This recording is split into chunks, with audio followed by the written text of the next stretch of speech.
这里是外媒3分钟，我是安博然。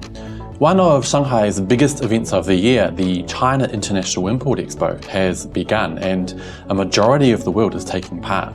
So the question remains, how successful will Biden's plans to decouple from China really be? Speaking of the real international community, I attended the launch event of the World Openness Report on site at the Expo. So today I'll tell you exactly how open the world is. Also today I'll use the Import Expo, a hugely significant good news event that should be covered by news media around the world, to highlight just how much Western media hate China good stories. This is Reports on China Quick 3. Let's start counting down. For the past few days I've been at the site of the China International Import Expo, which is currently celebrating its 5th year. Now I've been to every single one of the expos since it began way back in 2018, and I can confirm that it does get bigger and more influential as the years go by. But what exactly is the Import Expo? Well, it's the first and largest state-organised import expo in the entire world.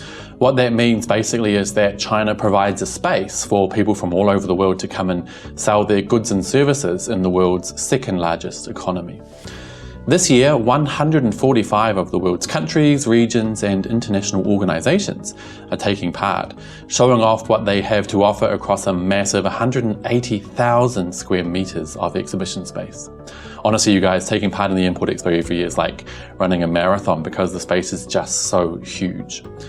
Basically, the Import Expo is a sign of just how serious China is about being open to trade with the world, despite the scaremongering rhetoric you're hearing from the likes of Joe Biden, who claims he wants to decouple from China, which basically means that he wishes to cut ties and forge ahead as if China doesn't exist. But that's not really what the world wants, evidently. As just one example, the vast majority of the world's Fortune 500 companies, 284 to be precise, are taking part in the Import Expo this year, and that's despite severe COVID restrictions. So it looks like Biden's call for decoupling from China is nothing more than theatrics, something he's saying, but not something he could ever dream of doing. Well, that's Western politics for you.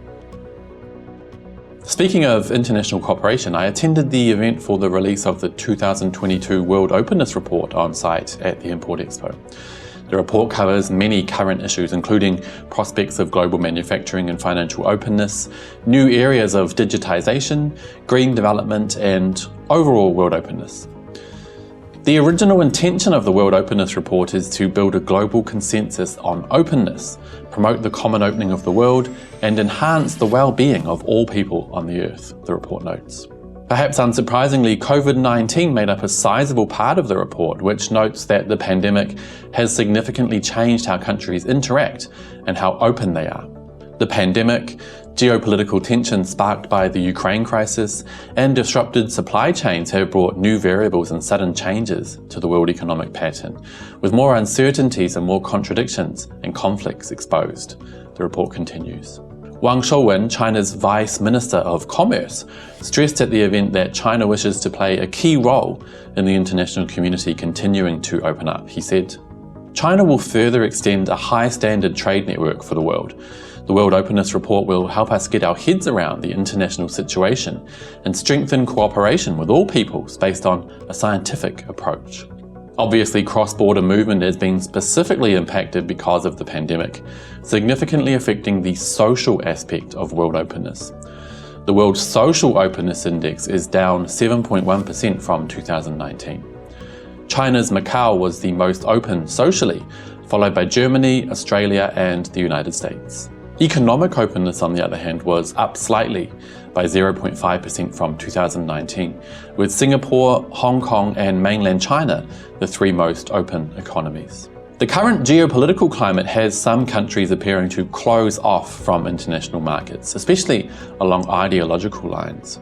Many fear that China is heading in the same direction, but the report asserts that is not the case. President Xi Jinping stressed, "China will unswervingly expand its opening up." Gao Peiyong, Vice President of the Chinese Academy of Social Sciences, which co-authored the report, reiterated that point. A trend in the rise of isolationism and populism has developed across the globe recently, which impedes further opening up in the world. The world should not be isolated or separated, but a community of common development. So you guys, you can see here that despite constant scaremongering in Western media that China is shutting off from the world, that the converse seems to be true. China is more open than ever to trade with the world and to continue building win-win relationships that promote peace and stability. If only Biden and his cronies could learn a thing or two from the professionals. Last up today, I'll use the China International Import Expo, an internationally significant good news story, to show you guys just how much Western media can't stand anything other than China bad stories. Like I mentioned at the start of this episode, the Import Expo is a massive event showcasing just how hard China is working to facilitate foreign countries, regions, companies and organizations selling their goods and services into China. The event gets bigger and bigger every year and has run continuously since 2018, despite the COVID situation. Just to put a figure on it, last year's Import Expo saw around US $70 billion in deals signed during the 6-day event. So let's do a quick search and see how many Western media are covering this event. Now the way I do that is through Google, so let's search for China International Import Expo and then click the News tab. Do we have CNN, BBC, Washington Post, ABC? No. As you can see, what we're mostly getting is Chinese media like Xinhua, China Daily, Global Times and Shanghai Daily. So maybe our search isn't correct somehow. Let's try searching instead for CIIE, the acronym for the event. I don't know, maybe Western media just don't want to type the whole thing out. Let's see. Okay, so as you can see, the results are even more local English language Chinese media. So why don't we just try searching news for China? Let's see what that brings up. Okay, here we go. China COVID, rare protests in Tibet, visitors trapped in Shanghai Disney, the end of Apple's affair with China, China, factory of the world, is losing more of its manufacturing and export dominance. Okay, of course, this isn't a scientific experiment by any means, you guys, but I think it really goes to show just how skewed coverage of China in the West is towards China bad stories. That's news to none of us, I guess. But wouldn't it be nice if that coverage could become even just a bit more balanced, with a mix of the bad and a mix of the good? Maybe one day.